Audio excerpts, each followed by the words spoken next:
Trump also told me we've repeatedly placed people atop the Pentagon with supposedly the right credentials, whether they are retired generals, academics, or defense contractor executives. And where has it gotten us?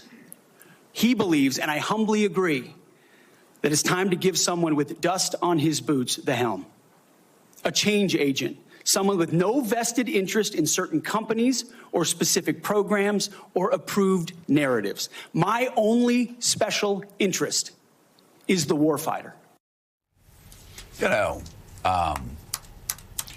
there's so much that was said yesterday. It would literally take us 4 hours just to get through the misinformation that was put out there. But there's just some things that we just have to stop before we even go any further and talk through the fact that when somebody asks the question, where has it gotten us? Anybody that knows anything about the United States military, anybody that knows anything about today's United States military and our armed forces and the men and women that serve proudly will tell you America's military is more powerful relative to the rest of the world than any time, certainly in the last 25 years and perhaps since the post-war world. The fearsome ability of the United States military to extend power across the globe, unparalleled. And where has it gotten us? With a NATO that is stronger and more powerful than ever before.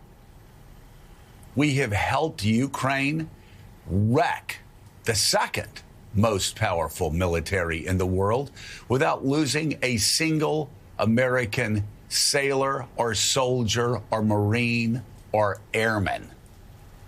And in Asia, China, more hemmed in today than ever before because what we've done in Guam, what we've done in the Philippines, what we've done with Japan and South Korea becoming allies, what we've been doing with Australia, helping them build a nuclear navy.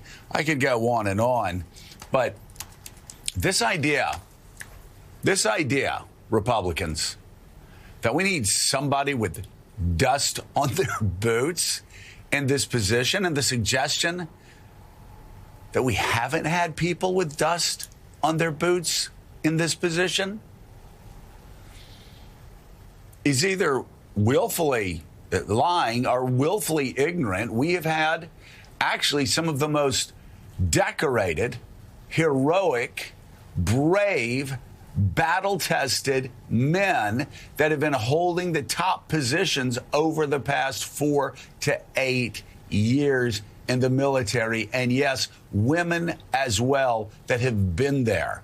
So the idea that this is some feel-good exercise ignores the fact that whether you're from Mad Dog Mattis to General Milley, you have people that have been fighting in Iraq and Afghanistan, were there at the worst times in Fallujah, and it's just an insult. Just an absolute. And again, there's so much to talk about here. Yeah. But we've just got to go full stop because I'm sick and tired of people tearing down the men and women in uniform that are protecting us. And I'm sick and tired. You know, if people want to lie about the economy, they can lie about the economy. Well, I don't take that as personally.